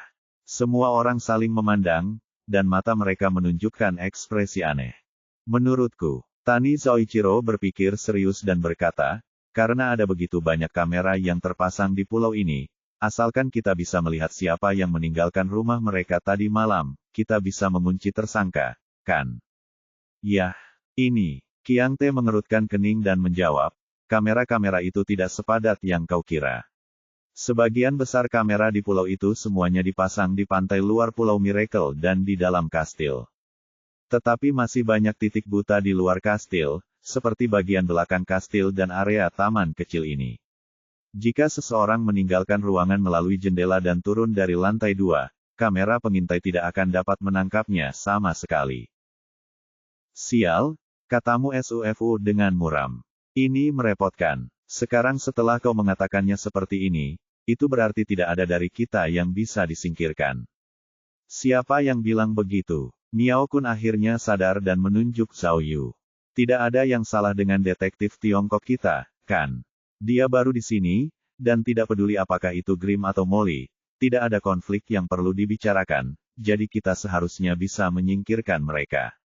Tak seorang pun menjawab. Bagaimana dengan ini? Miao Kun datang ke sisi Zhao Yu, menepuk bahu Zhao Yu, dan berkata kepada Letnan Kiang Te, aku akan memberimu sebuah ide, Letnan. Meskipun kita semua ahli dalam memecahkan kasus, kita semua curiga. Jadi, untuk menghindari kecurigaan, sebaiknya Anda mencari pihak ketiga untuk menyelesaikan masalah ini. Miao Kun memuji, Zhao Yu dikenal sebagai detektif super Tiongkok. Saya khawatir dia orang yang paling cocok untuk memecahkan kasus ini. Cocok?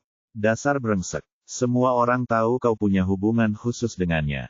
Kalau kau pembunuhnya, bukankah dia akan lebih memilihmu? Kau berharap. Ya, Miao, kata Li Benceng dingin, ada pepatah Cina yang mengatakan, 8 dewa menyeberangi lautan, masing-masing menunjukkan kemampuan mereka sendiri. Saya pikir kita harus memecahkan kasus ini dengan kemampuan kita sendiri. Paling-paling kita semua bisa berkumpul dan saling memantau selama proses investigasi. Wahaha, tepat saat Li Benceng menyelesaikan kalimatnya, terdengar tawa liar di tempat kejadian. Zhao Yu melangkah maju beberapa langkah dan mendatangi mayat itu, lalu berkata kepada semua orang, tidak perlu bersusah payah. Sekarang, aku bisa memberi semua orang jawaban. Aku sudah tahu siapa pembunuh sebenarnya, Gong Jie. Karena Zhao Yu berbicara bahasa Mandarin, hanya beberapa orang yang dapat mengerti bahasa Mandarin yang terkejut. Lagi pula, orang-orang ini semuanya adalah detektif ahli yang terkenal. Siapa yang mengira bahwa seseorang akan menemukan pembunuhnya tepat setelah mayatnya ditemukan? Apa yang kukatakan? Apa yang kukatakan? Miao Kun dengan cepat menerjemahkan kata-kata Zhao Yu ke dalam bahasa Inggris, lalu berkata dengan arogan, detektif China itu hebat, kan? Pembunuh, mari kita lihat kemana kau bisa lari sekarang. Ayo, kata Miao Kun kepada Zhao Yu, wajahnya penuh kekaguman. Detektif Zhao, cepatlah dan ungkapkan jawabannya kepada kami. Zhao Yu mendekati mayat itu dan menggelengkan kepalanya sambil berkata, pemandangan ini terlalu palsu. Petik 2, petik 2. Semua orang kebingungan. Miao Kun dengan cepat menyalin pesan Zhao Yu dan menerjemahkannya ke dalam bahasa Inggris. Sebenarnya, Zhao Yu menunjuk tubuh Jasmine dan berkata, pembunuh Nona Jasmine adalah Chen Chen sendiri. Bab 1308, Kecurigaan dan Kecemburuan. Apa? Mendengar kesimpulan mengejutkan Zhao Yu, semua orang saling memandang dengan bingung. Hei, apakah kamu kecanduan mengerjakan soal-soal penalaran? Mengapa ada begitu banyak kasus bunuh diri di dunia? SUFU kamu menyerang Zhao Yu. Apa yang kau bicarakan? Miao Kun menunjuk hidungmu dan memarahi, jika detektif Zhao Yu mengatakan itu bunuh diri, itu bunuh diri. Kau tidak tahu apa-apa. Mengapa kamu bunuh diri tanpa alasan? USUFU tidak yakin. Dia menunjuk Zhao Yu dan bertanya, bisakah kamu memberiku alasan? Wahaha, Zhao Yu tertawa lagi, lalu berkata, karena kami masih baru, setelah si Mena dan aku datang ke pulau ini, kami diminta untuk berpisah dengan kalian, orang-orang tua. Kami berdua menghadapi 3 ujian yang sangat sulit bersama-sama, labirin, kolam buaya, dan gerbang kota. Pada akhirnya, dengan kebijaksanaan dan keberanian yang luar biasa, saya akhirnya memecahkan misteri dari 3 teka-teki dan memperoleh koin emas ini. Kemudian, Zhao Yu mengeluarkan koin emas dan menunjukkannya kepada orang banyak. Dia bertanya, saya yakin kalian semua sudah familiar dengan permainan koin emas ini. Ya, setelah mendengarkan terjemahannya, pria berkulit hitam, Sisai, menjawab, ini adalah permainan favorit Green. Terakhir kali, juaranya adalah Si Wei.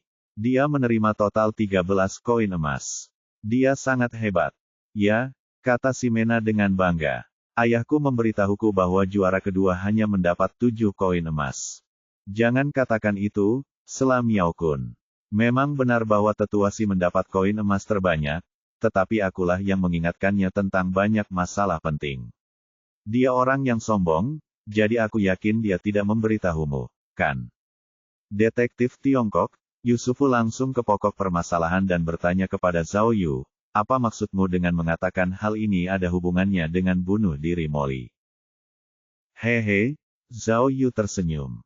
Semuanya, pikirkanlah, jika hijau sudah mati, mengapa si Mena dan aku masih harus melewati level-level itu? Ini, Semua orang sedikit terkejut, dan Yusuf segera bertanya, kenapa? Maksudmu, Grim masih hidup? Benar sekali. Zhao Yu berkata dengan percaya diri, sejauh ini, semua yang kita temui sudah direncanakan oleh Gelin.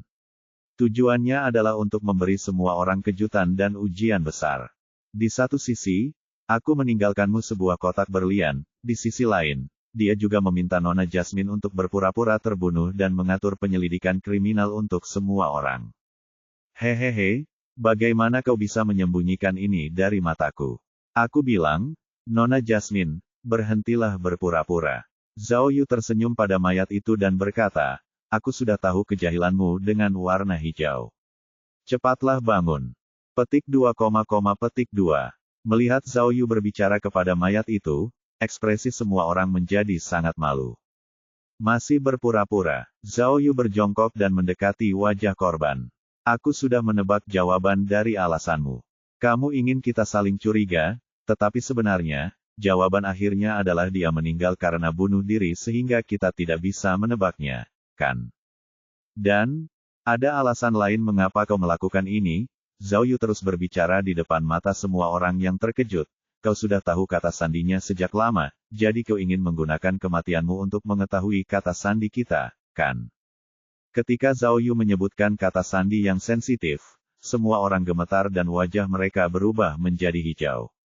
Jika kau tiba-tiba mati, Zhao Yu melanjutkan, orang-orangmu pasti sudah memenjarakan kami semua dan menginterogasi kami satu persatu, sehingga mereka punya alasan yang sah untuk meminta kata sandinya, jadi.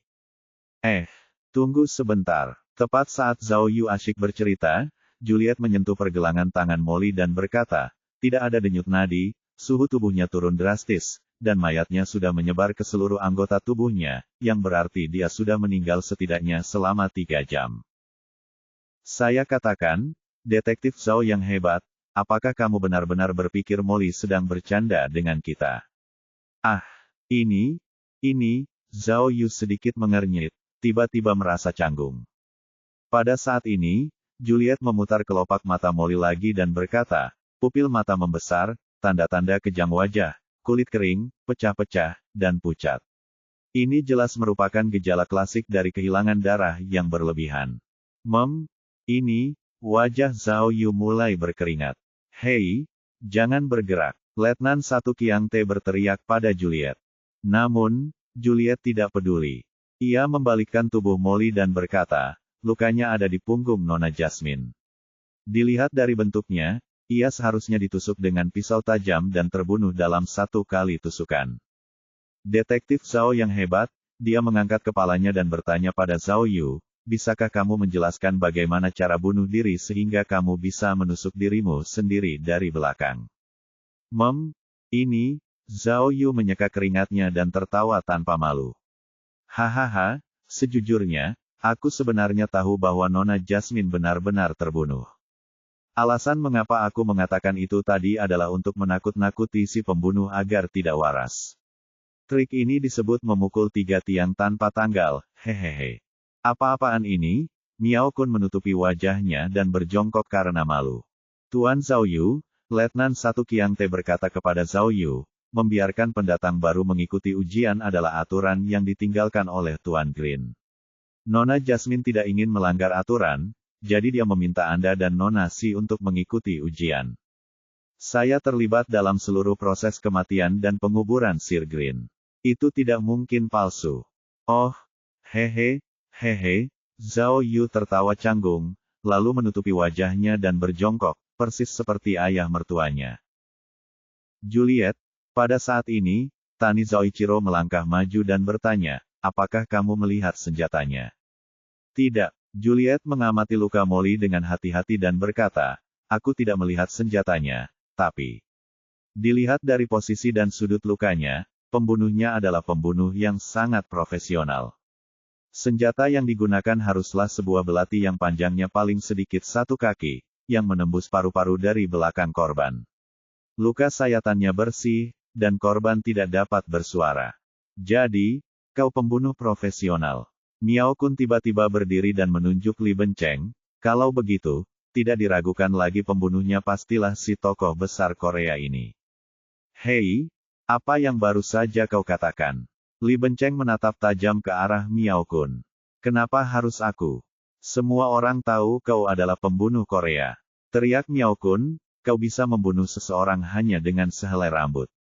Selain kau, siapa lagi yang punya kemampuan membunuh setinggi itu? PAH. Li Benceng menjadi marah karena malu. Bukankah kamu juga sama? Kamu seorang pengusaha di permukaan, tetapi kamu sebenarnya seorang agen rahasia. Jangan bilang kamu tidak tahu cara membunuh. Aku tidak akan membuatmu marah sampai mati, kata Miao Kun tanpa malu. Kau, hidung Li Benceng bengkok karena marah. Ia mengulurkan tinjunya, siap memukul. Lupakan saja. Namun, JK tiba-tiba menghentikannya dan menasihati, kamu akan terbiasa dengan hal itu. Tidak perlu marah dengan orang rendahan seperti ini. Baiklah, pada saat ini, Tani Zoichiro juga berjongkok di depan mayat dan mengamatinya. Dari pakaian almarhum, tidak ada jejak tubuh yang dipindahkan. Katanya, Akeong novel bin et Akeong. Maksudnya, Letnan 1 Kiang Te berkata, ini tempat kejadian perkara. Aneh sekali. Nona Jasmine, mengapa Anda datang ke sini? Tuan, saat ini, seseorang berlari dan melapor kepada Letnan 1 Kiang Te. Kami telah memeriksa kamera pengintai di pintu depan dan belakang kastil, tetapi kami tidak melihat Nona Jasmine berjalan keluar dari kastil. Jadi, Kiang Te mengerutkan kening, tidak dapat mengerti. Nona Jasmine sengaja menghindari kamera pengintai. Mengapa? Apakah dia di sini untuk bertemu seseorang? Kebetulan sekali, kata Juliet. Kebetulan sekali, taman kecil ini merupakan titik buta pengawasan. Jadi, pembunuhnya pasti tahu betul sebaran kamera pengawas di pulau ini. Hahaha, Jack tertawa sambil menunjuk Miao Kun. Akhirnya aku menangkapmu, Miao Kun. Di antara kita, tidak ada yang lebih mengenal pulau ajaib daripada dirimu. Nona Jasmine sengaja menghindari kamera pengawas. Dia pasti bertemu dengan seorang kenalan lama. Dia melanjutkan, Anda sangat dekat dengan hijau. Orang yang ditemui Nona Jasmine kemungkinan besar adalah Anda. Lagi pula, kau tidak ada di kamarmu tadi malam, dan kau ingin kabur pagi-pagi sekali. JK tertawa kejam. Sekarang, kenapa kau tidak mengatakan yang sebenarnya padaku? Katakan padaku, kenapa kau membunuh Nona Jasmine? Bab 1309, Provokasi. Bunuh adikmu. Miao Kun mengacungkan jari tengah padanya. Sejujurnya, aku punya saksi yang bisa membuktikan bahwa aku bersama Nona Juliet tadi malam. Benar begitu, sayangku. Mendengar pertanyaan Miao Kun, semua orang memandang Juliet. Namun, Juliet tidak memperhatikan pertanyaan Miao Kun. Dia sibuk memeriksa mayat itu. Menurut penilaian awal kami, akhirnya dia berkata kepada semua orang setelah menatapnya sejenak, Nona Jasmine meninggal sekitar pukul 4 pagi tadi malam. Dari luar, tidak ada luka luar yang terlihat atau tanda-tanda perkelahian. Letnan 1 Kiang Te, tanya Gu Zoichiro, apakah Nona Jasmine sudah mempelajari keterampilan bertarung? Apakah Anda menguasai kungfu? Saya rasa tidak, jawab Letnan Kiang Te. Nona Jasmine bekerja di kantor dan tidak pernah ikut kerja lapangan. Kalau begitu, izinkan aku bertanya, tanya Sisai, apakah semua orang yang kamu bawa ke sini adalah orang-orangmu sendiri, bukan satu pun orang luar? Ya, kau sudah melihatnya. Kiang Te membuka telapak tangannya yang tebal. Bahkan aku pun memainkan peran sebagai seorang koki. Aku tidak peduli dengan hal lain, tapi kemampuan memasakmu sangat bagus. Kamu SUFU memberinya acungan jempol. Kapan itu dimulai? Tanya Sisai lagi. Sejak Tuan Hijau kembali ke pulau ini, Kiang Te menjawab dengan jujur. Demi memastikan keselamatan pribadi Tuan Hijau, tim kami yang bertanggung jawab sampai sekarang. Kalau begitu, bolehkah aku mengajukan pertanyaan yang sensitif? Mata Sisai berbinar-binar karena kelicikan saat bertanya, kalau kita ingin memecahkan kasus ini, kita harus memahami masalah organisasimu. Apakah Nona Jasmine berada di departemen yang sama denganmu? Apakah kamu punya konflik dengannya? Ini bukan topik yang sensitif, jadi aku tidak keberatan memberitahumu. Kiang Te menjawab dengan jujur, kami semua dari Departemen Intelijen Militer. Nona Jasmine adalah pemimpinnya, dan kami adalah bawahannya. Hubungan kami selalu sangat harmonis, dan tidak ada paksaan atau konflik. Oh, justru karena ini. Cecil merenung. Itulah mengapa menurutmu sangat aneh bagi Nona Jasmine untuk datang ke sini menemui seseorang tanpa memberitahumu. Akeong novel bin et Akeong. Benar, Kiang Te mengakui, tetapi saya harus mengakui bahwa Nona Jasmine adalah pemimpinnya. Beberapa tindakannya tidak memerlukan persetujuan kita. Kalian tahu bahwa kami punya hak yang berbeda. Aku tidak punya hak sebanyak Nona Jasmine untuk tahu. Oke, terima kasih.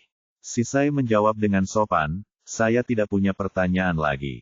Letnan 1 Kiang Te, lanjut Gu Zoichiro, saya ingin bertanya, di kamar manakah Nona Jasmine beristirahat tadi malam? Dia adalah putri Lord Green, jawab Letnan Jan. Ada kamar untuknya di kastil, di sisi timur lantai 3. Oh, Tani Zoichiro menunjuk ke arah mendiang dan berkata, dia tidak mengenakan setelan formal yang dia kenakan saat makan malam tadi malam, tetapi pakaian yang lebih kasual. Apakah kamu pernah melihatnya mengenakan ini? Mendengar pertanyaan ini, Letnan 1 Kiang Te menoleh untuk melihat anak buahnya. Salah satu dari mereka segera melangkah keluar dan menjawab, Letnan 1, saya pernah melihatnya sebelumnya. Nona Jasmine mengenakan pakaian ini saat dia sedang beristirahat di kamarnya. Ada juga suatu waktu, aku melihatnya di ruang belajar. Jawab orang lain. Dia sebenarnya mengenakan pakaian ini untuk bertemu seseorang di taman, tebak Tani Zoichiro. Ini berarti dia tidak waspada. Orang ini pasti orang yang sangat dekat dengan Nona Jasmine. Mendengar ini, Jake secara naluriah menoleh ke arah Miao Kun. Namun, Miao Kun mengambil inisiatif dan berteriak pada Jake, aku sangat mengenal warna hijau, tetapi aku belum pernah bertemu putrinya. Ini juga pertama kalinya aku bertemu dengan Nona Jasmine. Jika kau tidak percaya padaku, pergilah dan periksa. Bajingan. Aku akan memotong. Zhao Yu terkejut. Dia tidak mengerti bahasa Inggris, jadi bagaimana dia menerjemahkannya? Kamu. Sekali lagi, Miao Kun yang memimpin dan memarahinya. Jake sangat tertekan hingga tidak bisa bicara. Bagaimana jika ada orang di luar pulau? Karena tidak tahan dengan kesepian, Anda SUFU melangkah maju dan bertanya, suami Nona Jasmine, atau cinta lama? Tidak mungkin. Letnan 1 Kiang Te berkata, pulau ajaib dilengkapi dengan sistem alarm paling canggih. Siapapun yang mencoba mendarat di pulau itu akan memicu alarm. Belum lagi orang-orang, bahkan jika drone mendarat di pulau itu, mereka tidak akan dapat lolos dari sistem alarm. Lagi pula, jika ada orang yang datang dari luar, mereka setidaknya harus menghubungi Nona Jasmine, kata Kiang Te. Untuk memastikan insiden berlian itu tidak bocor, kami tidak hanya mematikan perangkat penguat sinyal di pulau itu, tetapi juga menyalakan pengacau sinyal berdaya tinggi. Tidak akan ada sinyal di seluruh pulau. Mendengar ini, Zhao Yu merasakan firasat buruk.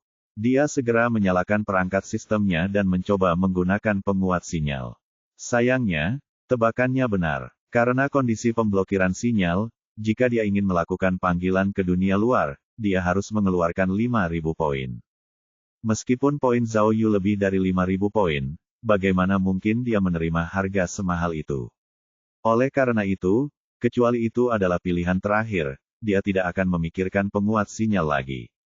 Di mana kabel jaringannya? Jika ada koneksi internet, koneksi itu tidak akan berfungsi tidak peduli seberapa keras Anda mencoba memblokirnya. Tidak, jawab Kiang Te. Tidak ada koneksi internet ke dunia luar di pulau ini. Jika memang begitu, Sai Wanbah bertanya, Anda mengatakan telah menghubungi kantor pusat.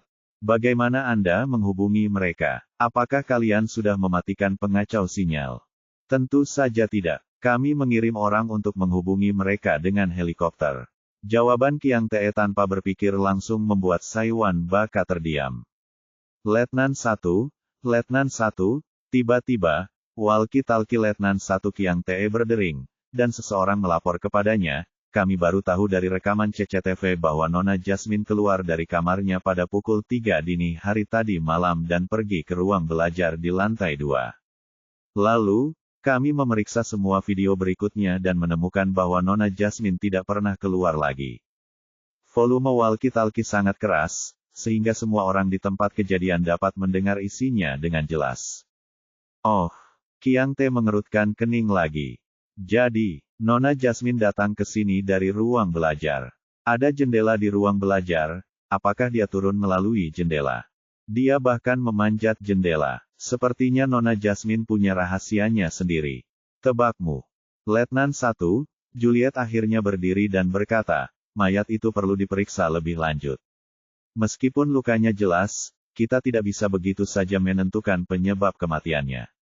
Bagus, saya akan mengirim seseorang untuk menanganinya, kata Letnan Jan dengan sopan. Tetapi saya memerlukan bantuan Nona Juliet untuk otopsi. Semua orang tahu bahwa Anda adalah seorang dokter forensik, dan tidak ada kandidat yang lebih baik daripada Anda. Tidak masalah, kata Juliet. Serahkan mayatnya padaku. Ai, Miao Kun mendesah, lalu menatap tubuh Nona Jasmine dan berkata, benar-benar menyeramkan. Pembunuh macam apa yang berani membunuh pemilik pulau jejak ajaib dalam keadaan seperti itu? Apakah dia tidak tahu bahwa ada begitu banyak ahli detektif di pulau ini? Miao Kun kemudian melihat ke arah kerumunan dan berkata, semuanya, ini adalah provokasi yang terang-terangan. Jika ini tidak dapat memecahkan kasus ini, saya rasa kita harus berhenti mencari berlian, katanya sambil menunjuk ke udara. Bagaimana kalau saya berikan semua orang tali? Satu untuk masing-masing dari kita, dan kita semua bisa menggantung diri di pulau yang menakjubkan ini. Bab 1310, Motif Pembunuhnya. Di luar ruang belajar di lantai 2 Kastil Gring. Semua detektif hadir, kecuali Juliet yang membantu mengurus mayat. Aku bilang tidak, kan? Miao Kun melirik ke arah kerumunan dan berkata, kita banyak sekali. Kalau kita semua masuk, kita pasti akan menghancurkan buktinya. Kalian semua adalah ahli, jadi kalian harus tahu bahwa detail kecil bisa menjadi kunci untuk memecahkan sebuah kasus. Benar sekali, Letnan Kiang Te mengangguk dan berkata, orang-orangku telah memverifikasinya. Jika Nona Jasmine ingin pergi ke taman kecil, dia bisa keluar dari kamarnya sendiri atau lantai pertama. Dia tidak harus melalui ruang belajar. Maksudnya, Tani Zoichiro menimpali, meskipun ini mungkin bukan tempat kejadian perkara, tempat ini kemungkinan besar berisi informasi penting.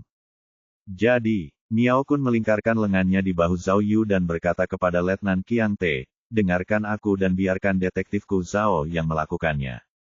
Tidak ada kasus yang tidak bisa dipecahkannya. Kau benar-benar bisa membanggakan diri. JK adalah orang pertama yang berdiri dan menolak. Dia baru saja mengatakan bahwa Nona Jasmine bunuh diri. Itu hampir menjadi lelucon klasik. Semua orang tertawa ketika mendengar apa yang dikatakan JK. Tapi, Letnan Kiang Te berkata dengan ekspresi canggung, Tuan Miao benar. Jumlah kita terlalu banyak. Jika kita masuk bersama-sama, pasti akan menyebabkan kerusakan di tempat kejadian. Saya katakan, pertanyaan macam apa ini? Katamu, SUFU yang cerdik, setiap orang punya spesialisasinya sendiri. Tidak perlu membagi pekerjaan, tapi setidaknya kita bisa bekerja sama. Bagaimana dengan ini? Kita akan bergantian masuk dan melihat-lihat. Lalu, kita akan mengumpulkan pikiran kita. Bukankah itu akan memaksimalkan keuntungan kita? Itu masuk akal. Letnan 1 Kiang Te menatap Zhao Yu dan berkata, kalau begitu, biarkan detektif yang paling tidak mencurigakan masuk dulu. Kalian semua, tunggu di luar pintu sebentar. Ya, seru Miao Kun dengan bangga, lalu berkata kepada Zhao Yu, selidiki dengan saksama. Jangan mengecewakanku lagi. Pada saat itu, seseorang membawa sarung tangan dan penutup sepatu untuk dikenakan Zhao Yu. Kemudian, seorang petugas polisi membawanya ke ruang kerja. Ruang belajar itu milik Grimm. Ruang belajar itu tidak kecil, dan rak-rak buku di keempat sisinya hampir penuh dengan berbagai macam buku. Tentu saja, selain buku-buku, ada juga banyak hiasan mahal, penuh dengan aura bangsawan Inggris.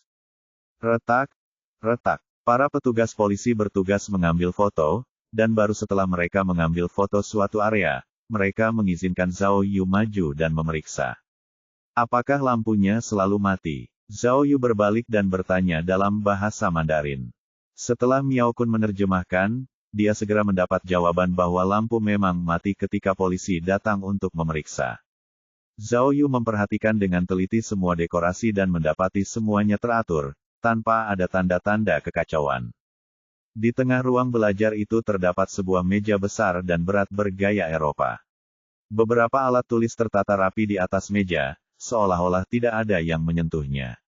Jendelanya terbuka, kan? Pada saat ini, si Mena, yang berada di pintu, mengingatkan Zhao Yu, apakah Nona Jasmine merangkak keluar dari sana. Zhao Yu sudah melihat jendela itu. Di ruang belajar yang mewah ini, ada 2 jendela. Salah satunya ada di sebelah kiri, dan terbuka. Zhao Yu pergi ke jendela untuk memeriksa, tetapi dia tidak menemukan sesuatu yang aneh. Meskipun berada di lantai 2, Zhao Yu mengerutkan kening dan berkata, tingginya setidaknya 4 meter. Tidak mungkin untuk melompat langsung ke bawah, kan? Ya, kata Qiang Te, yang berada di pintu. Kami sudah memeriksa dari luar. Tidak ada jejak kaki di bawah jendela. Nona Jasmine kemungkinan besar menginjak tonjolan di dinding luar dan turun dari tempat lain.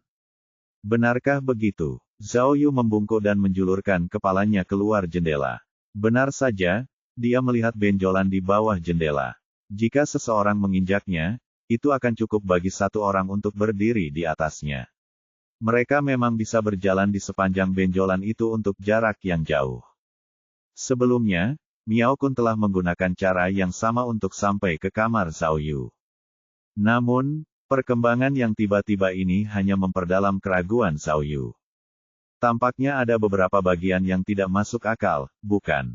Ia merenung dalam hatinya. Nona Jasmine telah pergi menemui orang misterius, tetapi ia tidak tahu bahwa orang ini ingin membunuhnya. Itu tampak tidak masuk akal. Jika orang misterius ini adalah salah satu dari banyak tamu, maka mengapa Nona Jasmine memilih bertemu di taman kecil di luar? Sepertinya jika dia mengikuti tonjolan ini, dia akan bisa sampai ke kamar tamu, kan? Hei, pada saat ini, suara JK memecah pikiran Zhao Yu. Sudah selesai. Jika kamu tidak bisa melihat apapun, cepat ganti orangnya. Jangan buang waktu. Pergi ke neraka. Miao Kun mengumpat, apa yang kau lakukan padaku? Detektif mana yang tidak berpikir serius sebelum menyelidiki sebuah kasus? Jangan bertengkar lagi, Gu Zoichiro menegur mereka dengan tidak sabar. Jika kalian punya waktu untuk bertengkar, sebaiknya kalian pikirkan kasusnya. Kasus ini mungkin tidak sesederhana yang kita kira. Sekalipun kamu tidak peduli dengan orang mati, setidaknya kamu harus peduli dengan dirimu sendiri, bukan?